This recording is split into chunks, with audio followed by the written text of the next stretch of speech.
Okay, I'm recording now. This is a video. Bit of a funny story. I grew up with relatives who lived on this small island off the coast of Washington, and the family part has become irrelevant.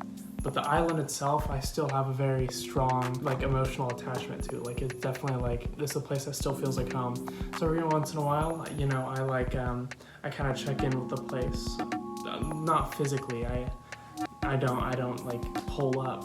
Okay, I'll pull up. Sometimes I just go to Google or YouTube and just search up the name of the island news, or I just go to a bunch of random Facebook profiles and shit, with the name of the island in its title. I did that one day. I went to YouTube and I looked up the name of the island news, and every single video that showed up was about 25 skinned dog carcasses that all fucking washed up on shore on the island. Luckily it was nothing weird like that. It ended up just being 25 skinned fox carcasses, which were bought legally from a farm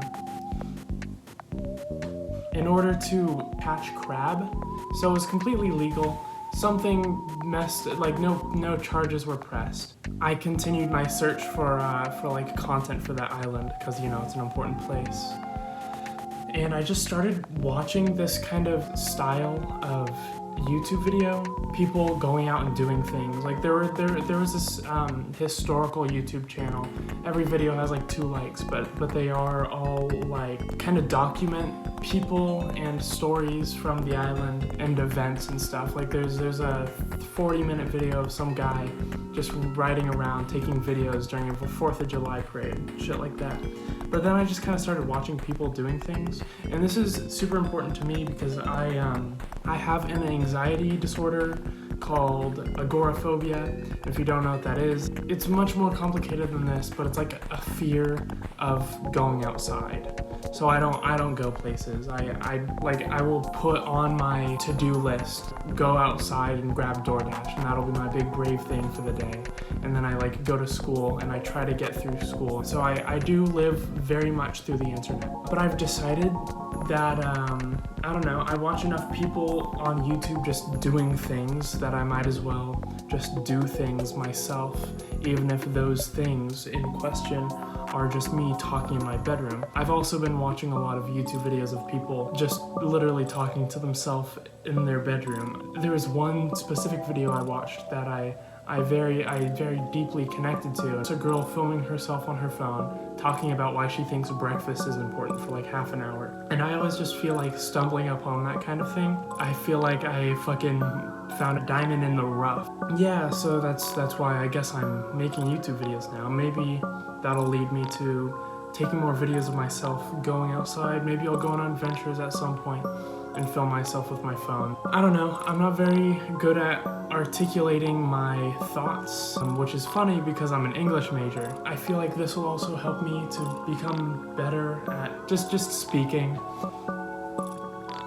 So this summer I've kind of delved a little bit. I've dipped my little nuggets into various sauces. Yeah, one of those sauce packets is reading, one of those sauce packets is writing my music, which I might use for background music here.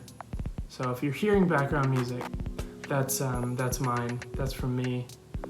Don't listen to it, you don't need to. Yeah, I've mostly just stayed inside, and I've just been waiting for the summer to end, because I don't really have a whole lot of friends here, especially not friends who are, I guess it's more difficult to have friends over because I do have roommates, and I like to be respectful. I have my best friend visit me, and I have my girlfriend visit me. But I've had a lot of time to be very introspective in this little patient wait, because this is my first time being alone with my thoughts this long. My agoraphobia started a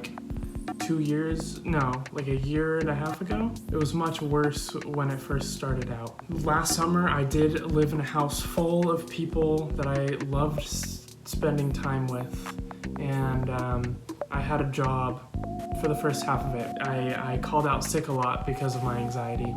I mentioned earlier that I write music. I'm a synthesist. My name is Rose the Synthesist.